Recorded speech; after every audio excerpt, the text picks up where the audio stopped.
आप सभी को जय श्री कृष्ण, राधे राधे, जय माता दी। आप सब कैसे हैं? आशा करती हूँ आप सब अच्छे होंगे। हमारे चैनल में आप सभी का स्वागत है। हम आप लोग को एक बहुत ही मजेदार चुटकुलेदार नाच गीत सुनाने जा रहे हैं। यह गीत आप लोग को कैसा लगा कमेंट बॉक्स में जरूर बताइएगा।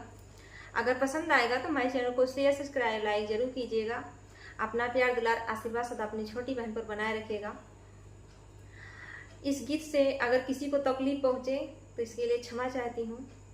गीत सिर्फ मनोरंजन के लिए बनाए जाते हैं।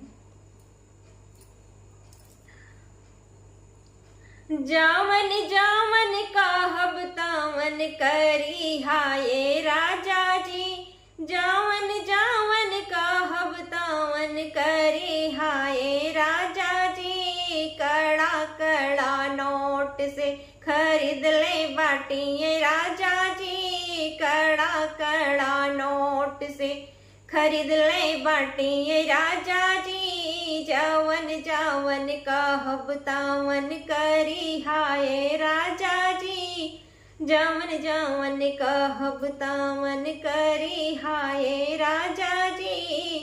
पनिया तो ही भरिया बर्तन माजी हाये राजा जी, पनिया जे भरिया बर्तन माजी हाये राजा जी। जावन जावन कहब तावन करी हाये राजा जी, जावन जावन कहब तावन करी हाये राजा जी। कड़ा कड़ा नोट से खरीद ले बाटिए राजा जी, कड़ा कड़ा नोट से खरीद ले बाटिए राजा जी।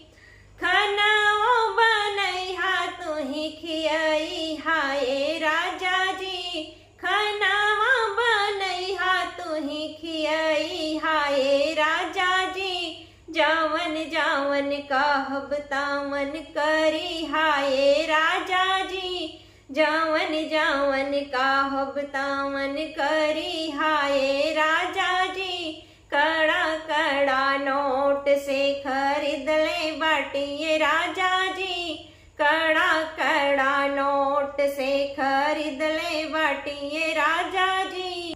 शॉपिंग करैहा पिक्चर देखई हाये राजा जी, शॉपिंग करैहा पिक्चर देखई हाये राजा जी। जावन जावन कहब तावन करी हाये राजा जी, जावन जावन कहब तावन करी हाये राजा जी।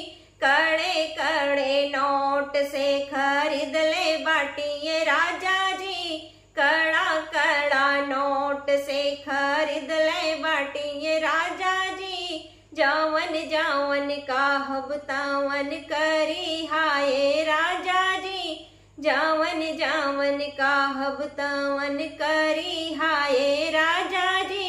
झाड़ू लगैहा पोछवा मारी हाये राजा जी, झाड़ू लगैहा पोछा मारी हाये राजा जी। जावन जावन कहब तावन करी हाये राजा जी, जावन जावन कहब तावन करी हाये राजा जी। कड़े कड़े नोट से खरीद ले बाटिए राजा जी, कड़े कड़े नोट से खरीद ले बाटिए राजा जी। जावन जावन कहब तावन करी हाये राजा जी। यह गीत आप लोग को कैसा लगा कमेंट बॉक्स में जरूर बताइएगा।